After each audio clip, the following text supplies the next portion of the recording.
una nueva iniciativa, un acuerdo social para impulsar un pacto y reformar con ello, con esa intención, el actual modelo estatutario.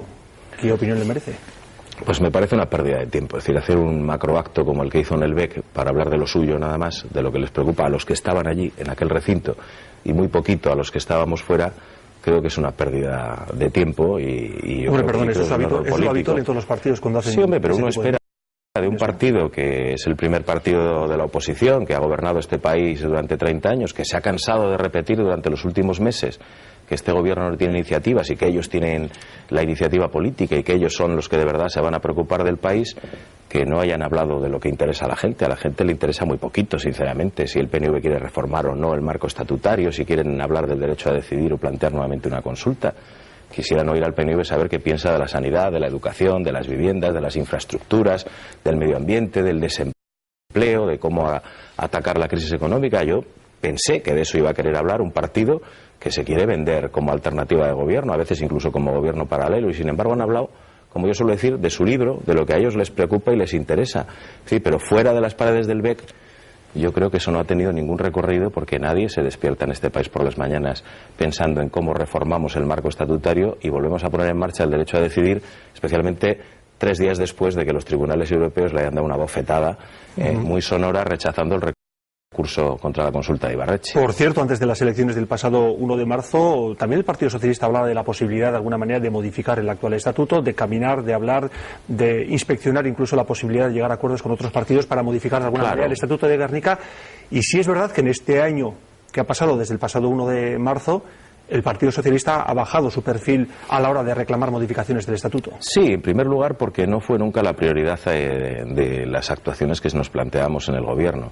Es verdad que siempre hemos dicho y seguimos diciendo que hay una posibilidad y que no sería malo plantearse en su momento una reforma del actual estatuto una vez que lo hayamos completado, ¿no? Pero también hemos dicho acto seguido que esa experiencia o esa iniciativa solamente se puede abordar cuando exista el suficiente consenso político en el panorama político vasco. Es decir, embarcarse uno en una aventura de reforma del estatuto para acabar a tortas entre los partidos políticos, pues en fin, solo genera frustración. Pero ¿no? Ni siquiera lo han afrontado, ¿no? Ni siquiera han abierto... Hombre, da la impresión, por lo que van diciendo unos y otros, y el PNV ya está poniendo el listón en el derecho a decidir nuevamente, y el Partido Popular, por otro lado, se niega a hablar de la revisión del marco estatutario, pues en fin, mire usted cómo está el panorama político y parece que concluiremos con que no está el clima político ahora lo suficientemente maduro como para abordar esa situación. Hay que ser Por tanto, en principio, descarta la posibilidad de abrir el debate a corto plazo, claro. Otra cosa es que sigamos manteniendo los contactos políticos que todos los partidos tenemos que tener habitualmente entre nosotros, y cuando, en fin, se perciba que puede haber un clima lo suficientemente tranquilo como para abordar sin condicionamientos previos, bueno, pues lo abordaremos sin ningún complejo. No nos da miedo, presionar, ¿no?, el hecho de que el Partido Popular no tenga interés en abrir ese debate, teniendo en cuenta que es socio preferente y quien sustenta de alguna manera el gobierno vasco actualmente? Sí, pero no porque sustente o deje de sustentar el gobierno, ¿no? Porque el Partido Popular es un partido importante en el país, es el tercer partido político de Euskadi, ¿no?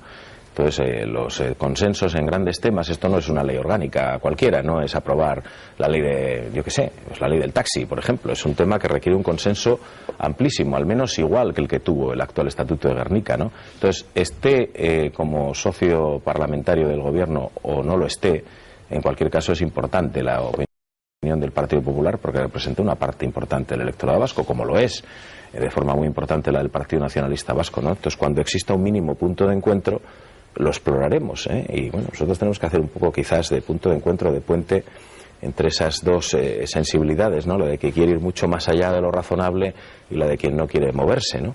Hay un punto de encuentro razonable que yo creo que además probablemente responde a los deseos de la mayoría sociológica de este país, pero de la misma forma que la mayoría de los ciudadanos de este país dicen eso, también dicen que quieren que se haga de acuerdo entre todos o con el máximo acuerdo posible, ¿no? Entonces, cuando se den las circunstancias lo abordaremos sin ningún complejo, pero ahora no parece que sea el momento. Parece que la posibilidad va a ser bastante lejana por lo que dice, porque de momento, al destacar que no existe ese mínimo acuerdo, yo casi le he entendido que durante esta legislatura para nada se va a tratar. No parece que sea ese el momento político en el que estamos, y de hecho en el calendario legislativo que ha presentado este gobierno no aparece, como usted puede ver, esa propuesta de reforma del marco estatutario, porque no es hoy por hoy tampoco uno de los temas que afectan a la calidad de vida de los ciudadanos vascos, ¿no?, que es lo que nos debe de preocupar.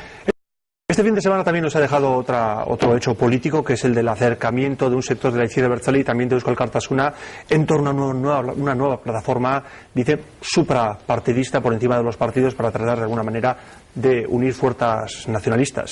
¿Cómo ha seguido ese movimiento? Pues con cierto escepticismo, ¿verdad? Porque, hombre, es verdad que hasta hace unos años daba la impresión de que las reflexiones de ese mundo del nacionalismo radical eran en el sentido de que la acción violenta de ETA favorecía la estrategia política, ¿no?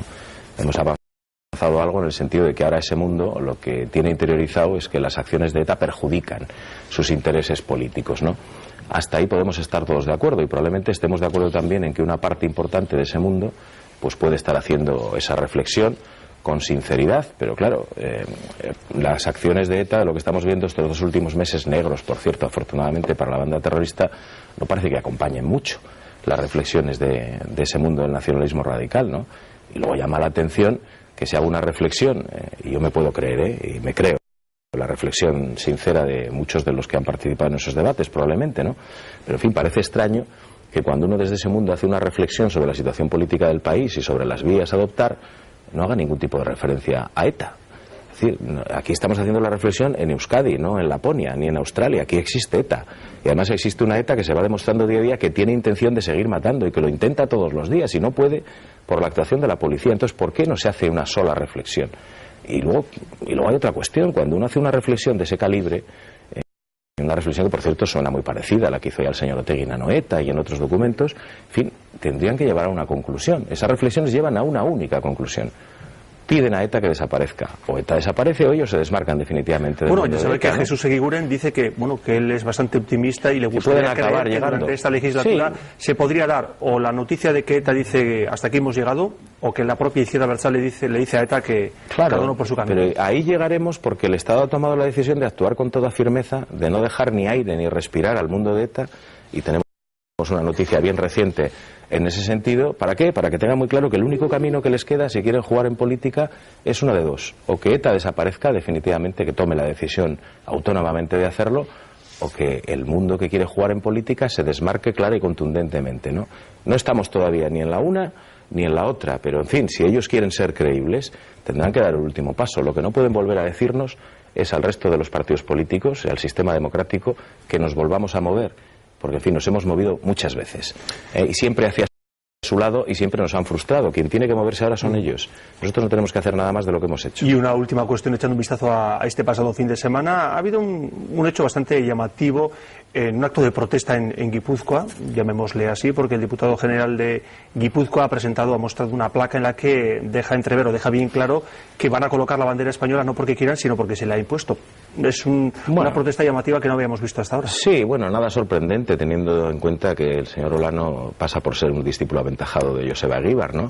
Bueno, pues es la tesis más radical del Partido Nacionalista Vasco, una tesis que a mí me parece de una gran inmadurez política, porque en fin, una cosa es que a uno le guste más o menos una bandera u otra bandera, a mí en general me gustan poco todas, ¿no? Pero bien, hay gente a la que le apasionan las banderas y los colores, y en fin, rechazar una bandera como la española, que lo único que hace es reflejar una realidad política e institucional que tenemos en este momento, pues bueno, yo creo que para andar por casa, pues está muy bien que cada uno exprese sus sentimientos, ¿no? Pero como representante que es de una institución que debe de representar a todos los guipuzcoanos, creo que hace un flaco favor a sí mismo y a la sociedad guipuzcoana, porque lo que hace esa placa es hacerlo un poco lo que hacía el señor Ibarretxe, ¿no? Hacer una visión de la realidad exclusivamente desde el campo nacionalista. Pero es que en Guipúzcoa, como en toda Euskadi, hay gente que piensa nacionalista y gente que no piensa nacionalista, gente de derechas y gente de izquierdas. Entonces, ¿por qué un representante político tiene que arrogarse en exclusiva la representación de una parte solo de la sociedad y excluir a la otra parte? Yo creo que es un gesto de inmadurez política, en primer lugar, y de poco sentido democrático por otra. Lo vamos a dejar aquí. José Antonio Pastor, portavoz del Partido Socialista de Euskadi, gracias una vez más por acudir a Egunon Euskadi, Euskal Telebista.